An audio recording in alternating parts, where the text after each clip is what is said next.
Ẹ má bínú fún ìbéèrè tí mo fẹ́ bi ẹ jọ̀ọ́ ọmọ ọdún mélòó ni? 17 years old. 17 years old lẹ́dẹ̀ ń ṣe àwọn nǹkan yìí. Wow.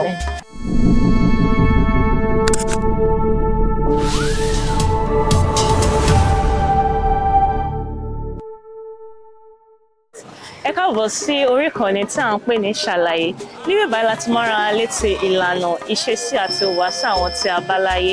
Ǹjẹ́ tó bá jẹ́ ìgbà àkọ́kọ́ ilé tí ẹ̀ ń wo orí ìkànnì yìí, ẹ jọ̀wọ́ ẹ bá wa subscribe sórí ìkànnì yìí, ẹ bá wa share fídíò yìí fáwọn olólùfẹ́ kẹ̀dẹ̀ like. Ìlú Eruwa la wà, Yádẹ̀wà níbi tó ti ń ṣe gángan, ṣẹ̀kẹ̀rẹ̀ àti oríṣiríṣi nǹkan. A wá béèrè lọ́wọ́ wọn bọ́n ṣe ń ṣe àti bí a ṣe lè ṣe. Ẹ máa bá wa ká lọ. Ẹ káàsán o. Ẹ jọ̀ọ́ kí ni ẹ̀yin ń ṣe yìí? Ìlú irú ìlú wo lélẹ̀ báyìí? Àpàlà. Àpàlà. Báwo lọ ṣe ń ṣe? Kí ni orúkọ àwọn kinní yìí? Eléyìí ni ọṣẹ́. Ọṣẹ́. Ọṣẹ́. Ọṣín. Ọṣẹ́. Ọṣẹ́n. Èyí ni ẹ̀gì. Kíní ta fún ẹ̀. Ok. Òun ní jẹ́ ọgẹ́. Kíní yìí? Inú kílẹ̀ tí mo jáde? Inú awojúlù. Tí wọ́n bá ti dùn bẹ́ẹ̀ tó bá ti wọ́n ti dùn tó ti fàyà. Náà láti yọ èyí tá ń lò. Ok. Irú ẹ̀sà irú ilé báyìí. So irú ilé náà ló wà níbí báyìí? Nínú ẹ̀ ọ̀rá wa ni ọ̀rá ewúrẹ́. Òun náà lè ń ṣe lọ́wọ́ yìí. Bẹ́ẹ̀. Eléyìí wá ń kọ́? Orúkọ wo lè máa fún eléyìí? Trying lélẹ̀. Òun la fún máa ń dé ìlú tó bá lé. Ok. Eléyìí wá ń kọ́?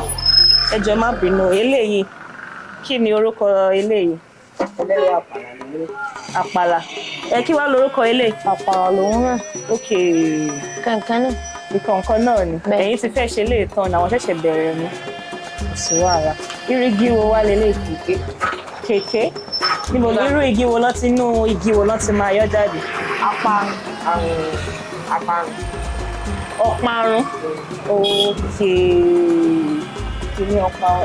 Ṣé ẹ wá ní gọ̀gàn kí ẹ fi hàn wá? Ẹ jẹ́ ká rí.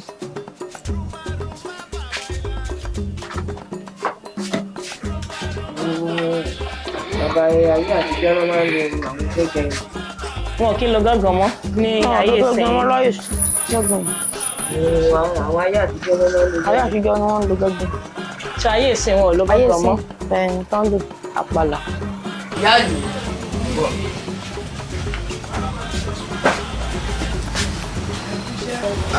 Eléyìí tiẹ̀ apá báyìí ni wọ́n lò àmì eléyìí wọ́n máa fọ́ báyìí.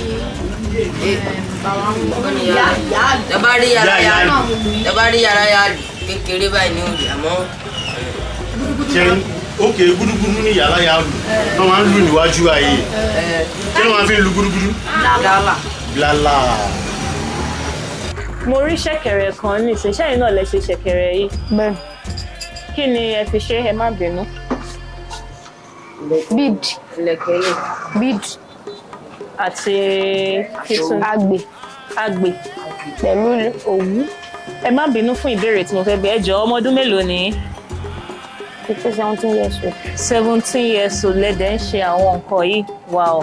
Àwọn iṣẹ́ mi wà ta tó ń ṣe àwọn iṣẹ́ tó bá máa lọ́wọ́ lélẹ̀. A jẹ́ pé àwọn ọmọ Eruwa wọn ní talent gẹ́gẹ́gẹ́ gan nìyẹn o. Ẹ kú iṣẹ́. Ok, dáàdì yín ló ń ṣe tẹ́lẹ̀. Àwọn láti wá tó wá ṣaláìsí. Wow. Ṣẹ̀yìn méjì nìkan lẹ dá lo ibi bàbá yìí. Bẹ́ẹ̀. Ẹ wo kò ní jù báyìí lọ nǹkan tí mo kàn fẹ́ fi ràn yín náà nìyẹn. Ẹ ti rí i pé àwọn ọmọ 17 years old lọ ní ṣọ́ọ̀bù yìí tó dẹ̀ ń ṣe oríṣiríṣi.